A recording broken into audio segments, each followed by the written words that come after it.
थप्पड़ वो मारी जा रहा होता है पीछे, वो वीडियो कॉल पे उस बच्चे को दिखा रहा होता है कि ये तुम इसके प्रोग्राम देखते हो और ये मैं क्या बताऊँ यार। खैर मैं तब बड़ा हेल्पलेस होता हूँ, मैं समझ नहीं आती कि मैं क्या करूँ और किस तरह इससे निकलूँ, मैंने क्या किया ऐसा। खैर वो सरफराज चौधरी कहता है कि इसको ले जाओ, इसकी तरीके से तफ्तीश करो। जबकि मैं डे 1 को आया हूँ, मैं सब कुछ, मोबाइल का पासवर्ड, मैंने लैपटॉप के पासवर्ड, मैंने जीमेल के पासवर्ड, मैंने एक चीज़ नहीं छोड़ी। मुझे आज जितने ऑफिसर्स थे वहाँ पे, मुझे एक ऑफिसर आके दिखा दे, बता दे कि डक्की भाई ने हमें ये चीज़ नहीं थी दी, इसलिए हमने मारा है।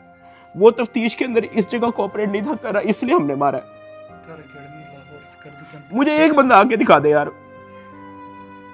मेरा 23 दिन का रिमांड लिया मैंने, पहले 23 मिनट के अंदर उनको सब कुछ दिया, मुझे ऊपर ले गए। मेरे से एक बंदा मिलने आया हुआ था, जावा फूड्स, मेरा एक जाने वाला है जिसने हमारे घर में, जब हमारे घर में दावत थी तो उसकी केटरिंग की थी। अब क्योंकि मुझे फ्रेश मार के ऊपर लेके गए थे, मेरी आंखों में आंसू थे, तो वो जब मिलने आया हुआ था वो अचानक अपनी सीट से खड़ा हुआ और उसने मेरी तरफ देखा कि क्या हुआ है। मैंने कहा कि यार मैं इनके साथ पूरी तरह कोऑपरेट कर रहा हूँ, वो फिर भी मुझे मारी जा रहे हैं, मुझे माँ बहन की गालियाँ दे रहे हैं। तो अगर आपकी यहाँ पे किसी ऑफिसर से बातचीत है, आप उनसे काइंडली रिक्वेस्ट करें कि यार मुझे मारे कम, या मुझे तब मारे जब मैं आपको कुछ छुपा रहा हूँ या आपको कुछ गलत बता रहा हूँ, तब मार लें, लेकिन मुझे मारे कम।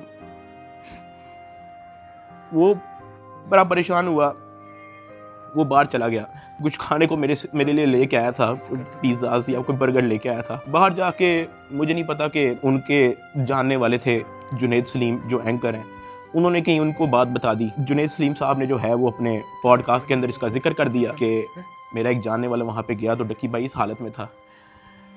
तो जुनैद सलीम साहब ने जो है वो इस चीज़ का पॉडकास्ट दे दिया। ज़ेरे हिरासत जब डक्की भाई थे तो कुछ लोग उनसे मिलने गए, तो उन्होंने कहा कि आप पिज़्ज़ा खाएंगे, तो डक्की भाई जवाब में उनके पाँव पड़ गया जो उनसे मिलने आए थे, और बिलक बिलक के रोने लगा और कहने लगा पिज़्ज़ा को छोड़ें, उनसे कहे मुझे मारें कम। ये नहीं कहा कि मुझे ना मारें, मगर मुझे मारें कम, बहुत मार रहे हैं। जो फिर मेरे लिए अंदर प्रॉब्लम हुई, मुझे फिर इस बात पे डांट पड़ी कि मैं आगे बात आउट कर रहा हूँ। खैर मैंने फिर डिसाइड किया कि मैंने अब बोलना ही नहीं, मुझे जितना मर्जी मारे, मैंने किसी को नहीं बताना। मुझे हवालात में वापस बंद कर दिया इन्होंने। थप्पड़ किसने मारा था? थप्पड़ वो एहलकारों ने मारा था, थप्पड़ वो एडिशनल डायरेक्टर ने भी मारा था। मैं आपको बताता हूँ जी, डक्की भी आगे बताएगा कि मुझे चपेड़े किसने मारी थी, और वो बेचारा एक बात कहता था कि यार मुझे मारो ना, मैं कॉपरेट तो कर रहा हूँ, मुझे मारो ना। जब इसको पेश करने लगे थे डक्की को, तो भाई वो आपको बताया था कि मैं इसको थप्पड़ मार के लाया हूँ। हाँ, तो वो थप्पड़ मार के लाए, वो मारते थे इसको। अब मैं आपको बताना चाहूँ कि इस पूरी इन्वेस्टिगेशन के दौरान ये जो असिस्टेंट डायरेक्टर शुएब रियाज, जो मेरा इन्वेस्टिगेशन ऑफिसर था, उनका जो फ्रंटमैन था, उसको सिर्फ इस काम के लिए रखा हुआ था कि वो मेरे से पैसों की डिमांड करे। उसने तब मेरे से पूछा कि यार तू बेवकूफ़ है। मैंने कहा क्या हुआ है? कहता यार तेरे पीछे आने वाला कोई नहीं। मैंने कहा यार मेरी फैमिली कभी इन चक्करों में पड़ी नहीं है। तो कहता नहीं तू बेवकूफ़ है, तुझे समझ नहीं आ रही कि मैं क्या कह रहा हूँ, तुझे अपना मसला नहीं हल करना। मैंने कहा नहीं, मुझे नहीं समझ आ रही आप क्या कह रहे हैं। कहता कि तेरा कोई दोस्त पीछे आने वाला, कोई तेरा भाई, कोई तेरा आउट ऑफ कंट्री कोई दोस्त रहता हो, कोई तेरे पीछे आने वाला नहीं। मैंने कहा कि मेरी तो बातचीत ही नहीं है किसी से, तो मैं किसको क्या कहूँ। तो कहता कि ये जो तेरा आईओ है ना, सारी गेम इसके हाथ में, इसने जो लिखना है तेरे साथ वही होना है, तो तू अगर इसके साथ ताउन करेगा तो तेरा मसला हल हो जाएगा। मैंने कहा मैं समझा नहीं आपकी बात। कहता कि भाई लगता है तुझे सारा पैसा कब्र में लेके जाना है, पैसे आप फिर कमा लोगे, आप अपना मसला हल करो। मैंने कहा मैं इन चक्करों में कभी भी नहीं पड़ा, मुझे नहीं पता कि क्या पैसे कितने लगते हैं, क्या होता है, मुझे नहीं पता, आप मुझे बताओ आप कहना क्या चाह रहे हो। कहता कि तेरा जो मसला है ना वो 7-8 के अंदर हल हो जाएगा। पहले मुझे लगा कि कोई 7-8 लाख की बात कर रहा है कि कोई 7-8 लाख के अंदर मेरा मसला हल हो जाएगा। मैंने कहा 7-8 लाख? कहता नहीं तू लाखों में ही रही। मैंने कहा 7-8 करोड़? कहता तो और। मैंने कहा इतने तो मेरे पास है ही नहीं, मेरे रिसेंटली कुछ बहुत ज़्यादा खर्चे हुए हैं, मैंने आगे भी बहुत सारी मेरी स्पेंडिंग है, मेरे 100 और काम है, मेरे पास नहीं है। कहता बस फिर तो इधर ही पड़ा रहा है। मुझे वहाँ से आइडिया हो गया कि इस बंदे का काम सिर्फ और सिर्फ मेरे से पैसे मांगना है। जब मैं NCCI की कस्टडी में था, आप लोगों ने शायद 3,26,000 USDT की बात एडिशनल डायरेक्टर के पॉडकास्ट में सुनी होगी। 3,20,25,000 USDT वो इसके डिजिटल वॉलेट में से हमने अनर्थ करके कोर्ट ऑफ लॉ में सबमिट कर दिए। हमने इसके डिजिटल वॉलेट में से वो अपने वॉलेट में जो सरकार का होता है उसमें अनर्थ करके प्रॉपर उसको फर्द मकबूजगी बनाकर कर दिया। ये बहुत बड़ी अचीवमेंट है। उन्होंने दर्जनों पॉडकास्ट दे के ये बताया कि 3,26,000 USDT जो है वो हमने इससे बरामद कर लिए हैं। अब मैं आपको उसकी असल स्टोरी बताता हूँ कि वो क्या है। हवाला से मुझे इन्वेस्टिगेशन के लिए लेके जाते हैं कोई शाम के 7 बजे के करीब। आइयो मुझे कहता है कि अपना बाइनेंस का अकाउंट खोल। मैं अकाउंट खोल देता हूँ। मेरे अकाउंट के अंदर कुछ ट्रेड चल रही होती हैं जो मेरी सारी लॉस पे गई होती हैं, क्योंकि उस दौरान बिटकॉइन नीचे गया हुआ था। वो सारी ट्रेड मेरी लॉस में क्लोज करता है। मेरी फ्यूचर्स की ट्रेड सारी लॉस में क्लोज करता है। मेरा पर्सनल नुकसान करता है। सारे टोकन जो मेरे पास डॉज, बिटकॉइन, इथीरियम, मेरे पास दर्जनों टोकन और पड़े हुए थे, वो सारे क्लोज करके उसको USDT में खुद कन्वर्ट करता है और वो कहता है कि ये USDT ट्रांसफर कर। मैंने कहा सर इसकी क्या वजह है, आपने मेरा पर्सनल लॉस भी कर दिया है। कहता है कि तुझे अपना मसला हल करना है या नहीं करना। मैंने कहा कि सर लेकिन ये 3,26,000 USDT आपने ट्रांसफर क्यों करना है? जो भी आपकी इन्वेस्टिगेशन है आपके सामने, अकाउंट मैंने आपको दे दिया, उसका जीमेल मैंने आपको दे दिया, पासवर्ड मैंने आपको दे दिया, आपने ट्रांसफर इसको क्यों करना है? कहता है तुझे जितना कह रहे हैं उतना कर।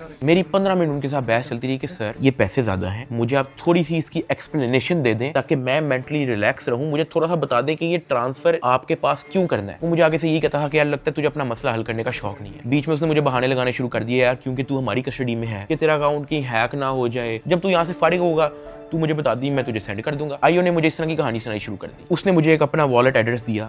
उसने कहा कि ये सारे पैसे इस पे ट्रांसफर कर। इसने मेरे से जबरदस्ती मेरा फेस आईडी, मेरा ऑथेंटिकेटर सारा लगा के इसने मेरे से जबरदस्ती 3,26,000 USDT, जिसकी PKR के अंदर वैल्यू बनती है 9 करोड़ पाकिस्तानी रुपया। अब जिस अकाउंट में उसने ट्रांसफर किया, क्या वो FIA का अकाउंट था? नहीं। क्या वो NCCIA का अकाउंट था? नहीं। क्या वो पंजाब हुकूमत, सिंध हुकूमत या किसी KP की हुकूमत या किसी भी गवर्नमेंट के इदारे की हुकूमत का अकाउंट था? नहीं। क्या वो NAB का अकाउंट था? नहीं। क्या वो स्टेट बैंक का अकाउंट था? नहीं। क्या वो कोई ऐसा अकाउंट था जो कोर्ट की तरफ से जिसकी अप्रूवल मिली हो? नहीं। वो मेरे IO असिस्टेंट डायरेक्टर शुएब रियाज साहब का अपना पर्सनल अकाउंट था, जिसके अंदर इन्होंने मेरे 9 करोड़ रुपया एस्टिमेटेड ट्रांसफर किए। ट्रांसफर करने के बाद इन्होंने वापस मुझे हवालात में बंद कर दिया। कोई रिसीविंग नहीं दी, मुझे उसकी कोई रीजनिंग नहीं दी, कोई सबूत ही नहीं है इस चीज़ का कि इन्होंने अपने पास ट्रांसफर किया। 8 बज जाता है, 9 बज जाता है, 10 बज जाता है, 11 बज जाता है, मेरे से सोया नहीं जाता। एक ऑफिसर एक मुलजिम को छोड़ने आते हैं हवालात, मैं फटाफट उठ के उससे पूछता हूँ, मैंने कहा सर आपके इस NCCIA इदारे के अंदर जब कोई क्रिप्टो का कोई रोला चलता है, कोई USDT का कोई रोला चलता है, तो उस पर क्या होता है? क्या उसको ट्रांसफ़र कर लिया जाता है? कहता मैंने कभी ऐसा सुना तो नहीं है। कहता क्यों, क्या हुआ है? मैंने उसको बताया। मैंने कहा IO ने मेरे 9 करोड़ रुपया USDT ट्रांसफ़र कर लिया अपने पास। कहता अच्छा, तो उसने आपको कोई रिसीविंग दी है? मैंने कहा नहीं। कहता ऐसा होता तो नहीं है वैसे, लेकिन अगर आप कहते हो तो मैं किसी से पूछ लूँ। मैंने कहा जी पूछ ले, मैं बड़ा टेंशन में हुई। उस पूरी रात मैं नहीं सोया। अगले दिन सुबह के कोई 10-11 बजे के करीब एक बंदा आता है, मुझे लेके जाता है ऊपर ऑफिस में। मुझे इतनी जोर का वो थप्पड़ लगाता है, मेरे ख्याल से मेरे पूरे 3 महीने के अंदर सबसे ज़्यादा जोर का थप्पड़ वो वाला थप्पड़ था जिसकी मैं अभी बात कर रहा हूँ। क्योंकि वो मुझे बता के नहीं लगाया जाता, वो मेरे पीछे से लगाया जाता है, मेरे सर पे इतना बड़ा उस बंदे का हाथ होता है, मुझे इतनी जोर का थप्पड़ लगाते हैं, मेरे यहाँ से मेरे ज़हन का मवाद, अंतरियाँ सारी मेरी आंखों से बाहर निकलने को करी। मैं इवन एक पॉइंट पे मेरा विजन ब्लरी हो गया है, मेरा विजन काला हो गया है, मैं बेहोश होने वाला है, इतनी जोर का वो थप्पड़ था। उसने कहा कि हर चीज़ बतानी जरूरी होती है। मैंने कहा कि सर मेरे 9 करोड़ रुपया आप ट्रांसफर कर लो, मुझे उसकी कोई रीजनिंग ना दो, मुझे उसकी कोई रिसीविंग ना दो, मैं अपना मुंह कैसे बंद रखूं? इतनी सी बात पे उसने मुझे फिर से एक और थप्पड़ लगाया। मुझे IO के पास ले गया। IO कहता कि यार तुझे अपना मसला हल करने का शौक नहीं है।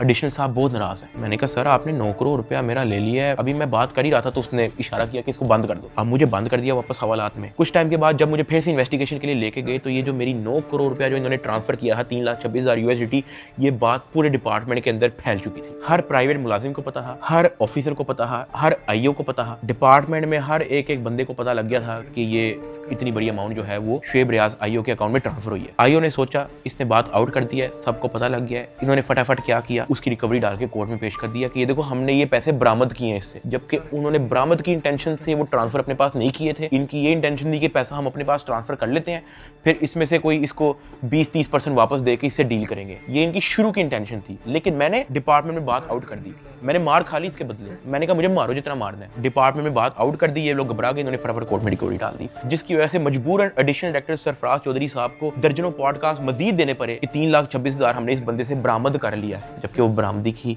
नीयत से ट्रांसफर नहीं किया गया। हाँ वो तो मैंने डिपार्टमेंट में बात आउट कर दी, तो फिर आपको स्टोरी बनानी पड़ी इसकी। 3,20,25,000 USDT कोर्ट ऑफ लॉ में सबमिट कर दिए। जब मुझे इन्वेस्टिगेशन के लिए फिर से लेके गए तो वहाँ पे एक और बंदा आया था अपने काम से, मैं आप लोगों को उसका नाम तो नहीं बता सकता, लेकिन हम लोग उसका नाम रख लेते हैं बिग ब्रदर। ये बिग ब्रदर जो है, आपने वीडियो के एंड तक याद रखना है। वो अपने किसी काम से आया था, उसने मुझे देखा, उसने मेरे से पूछा कि यार डक्की तेरे पे केस क्या है। मैंने कहा एप्लीकेशन प्रमोशन का केस है। तो कहता कि तेरा मैटर कहाँ तक पहुँचा है।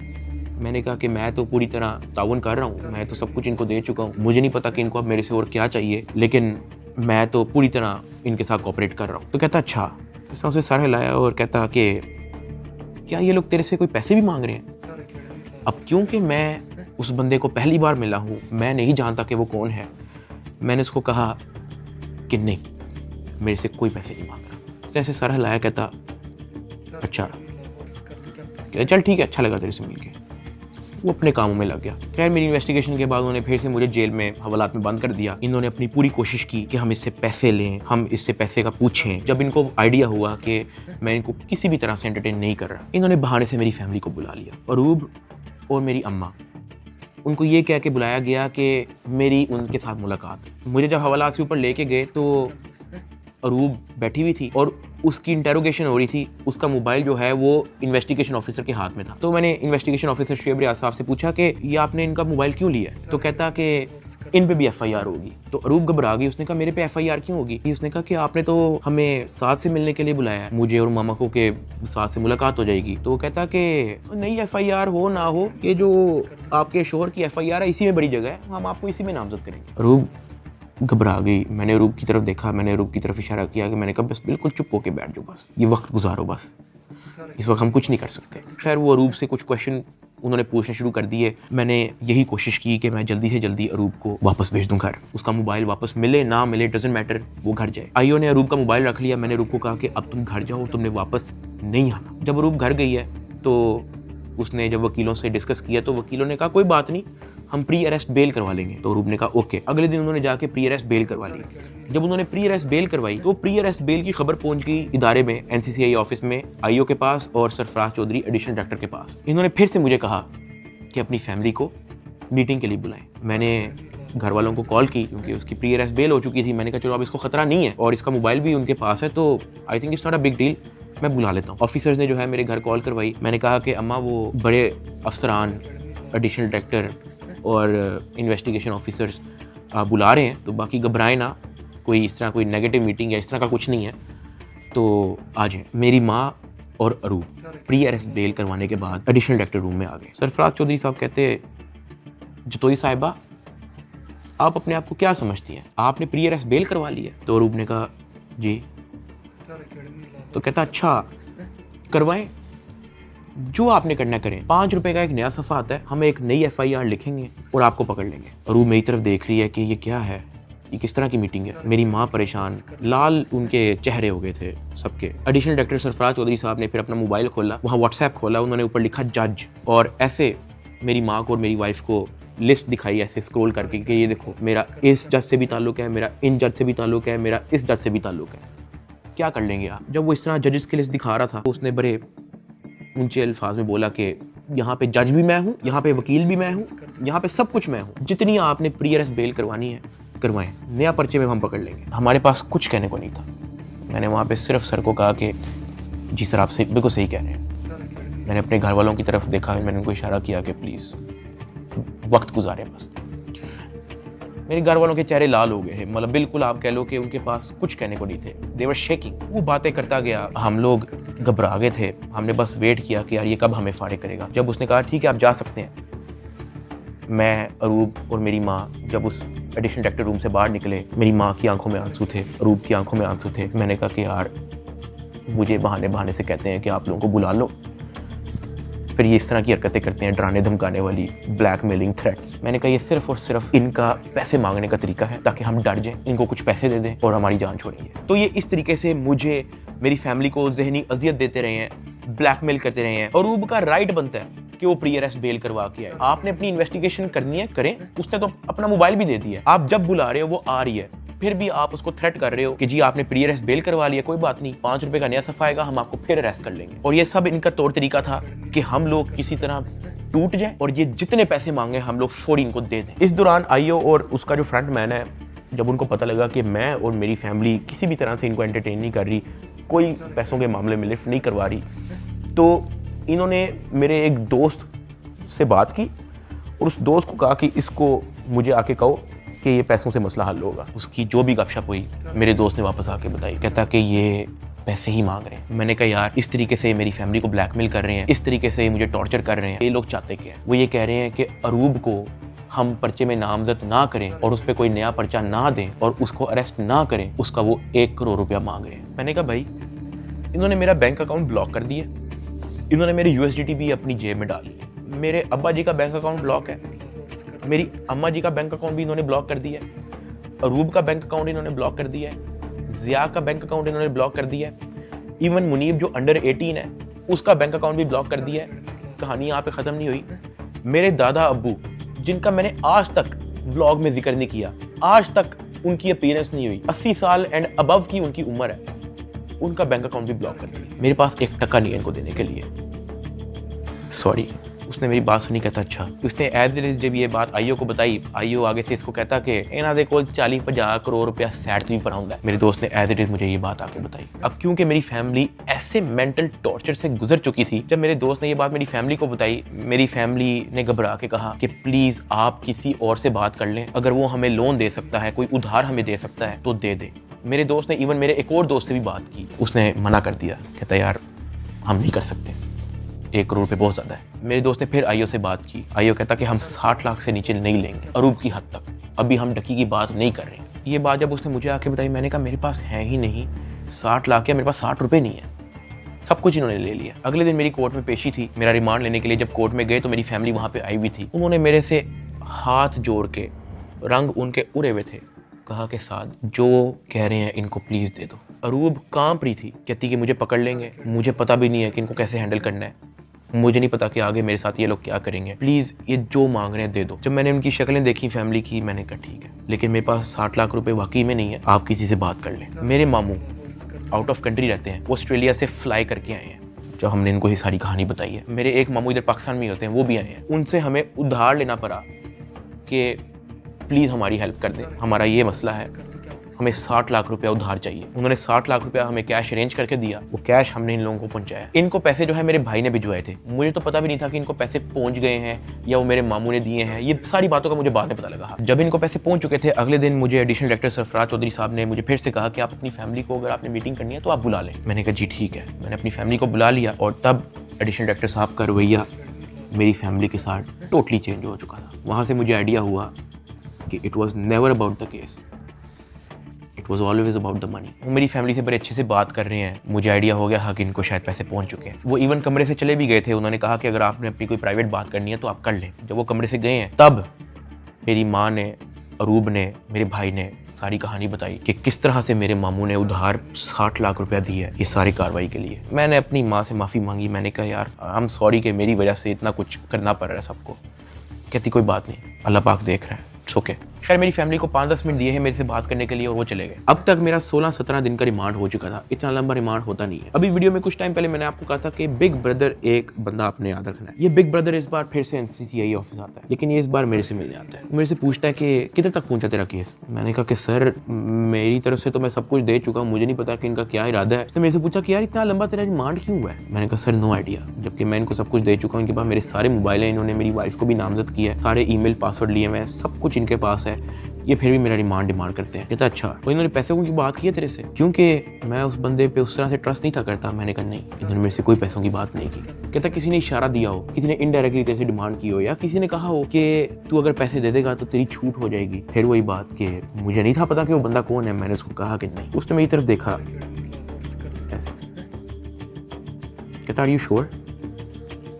मैंने कहा जी। इवन उससे मुझे एक पॉइंट पे बड़े गुस्से से देखा, कहता कि देख ले अगर कुछ ऐसा है तो तू मुझे बता सकता है। फिर वही बात आ गई क्योंकि मैं उसको जानता नहीं था। मैंने कहा नहीं ऐसा कुछ भी नहीं है सर। कहता ठीक है, वो चला गया। मेरा 23 दिन टोटल रिमांड हो चुका था। जो मैं आप लोगों को ये भी बताता चलूँ कि NCCI के हिस्ट्री में इतना लंबा रिमांड नहीं हुआ। इवन एक पॉइंट पे मैं इतना तंग आ गया था इनसे कि मैंने खुद ही जज साहब के सामने कहा कि सर मैं चाहता हूँ कि ये लोग अपनी तसल्ली पूरी कर लें, इन्होंने जो मेरी इन्वेस्टिगेशन करनी है करें, अगर ये रिमांड मांग रहे हैं इनको रिमांड दे दें। मैं इतना तंग आ गया था, मैंने जज साहब के सामने खुद ही बोल दिया कि यार रिमांड ले लें मेरा। 23 दिन रिमांड के बाद भी इन्होंने 30 लाख रुपया मेरी फैमिली से मुझे जुडिशियल करने का लिया। मतलब एनसीसी ऑफिसर्स ने मुझे जेल भेजने के भी मेरी फैमिली से पैसे लिए। फिर मैंने अपने दोस्त को कहा कि यार ये आईओ से पूछो कि अब क्या इसने मेरे साथ करना है। कहता कि मैंने बात की है, वो ये नहीं कह रहा कि अब आपकी बेल करवानी है, वो ये कह रहा है कि हमने 4 पर्चे मजीद रेडी किए हुए, वो 4 पर्चे हम डकी भाई पे ना दें, उसका 1.5 करोड़ रुपया वो मांग रहे हैं, जिसमें से एक पर्चा इन्होंने